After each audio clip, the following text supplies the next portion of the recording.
उन्होंने राम से कहा, जनता ने तुम्हें अपना राजा चुना है। तुम राजधर्म का पालन करना। कुल की मर्यादा की रक्षा तुम्हारे हाथ में है। राज्याभिषेक की तैयारियां रानी कैकेयी की दासी ने भी देखी। मंथरा ने शुरू में उसे इस चहल पहल का कारण समझ में नहीं आया। उसने इसे कोई अन्य अनुष्ठान समझा। इतनी रौनक, ऐसी सजावट, ऐसा कुछ उसने अन्य अनुष्ठानों में नहीं देखा था। उसे अचंभा हुआ। फिर उसने रानी कौशल्या की दासी से पूछा। उसे तब पता चला कि कल राम का राज्याभिषेक होने वाला है। यह उत्सव उसी के लिए है। मंथरा जल भुन गई। राम का राज्याभिषेक उसे षड्यंत्र लगा, कैकेयी के विरुद्ध। वह कैकेयी की दासी थी बचपन से।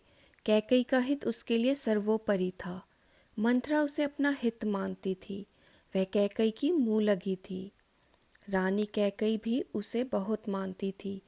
क्रोध से आग बबूला मंथरा रनिवास की ओर भागी, सीधे कैकेयी के कक्ष में। वह हाफ रही थी। क्रोध से चेहरा लाल था। भागने के कारण सांस उखड़ रही थी। उसने रानी कैकेयी को सोते हुए देखा। किसी तरह स्वयं को संभालते हुए मंथरा ने कहा, अरे मेरी मूर्ख रानी, उठ। तेरे ऊपर भयानक विपदा आने वाली है। यह समय सोने का नहीं है, होश में आओ। विपत्ति का पहाड़ टूटे इससे पहले जाग जाओ। रानी कैकेयी नींद से चौंक कर उठी। उन्हें मंथरा की बात समझ में नहीं आई। बात क्या है? तुम इतनी घबराई क्यों हो? सब कुशल तो है? उन्होंने पूछा। कैसा कुशल, कैसा मंगल?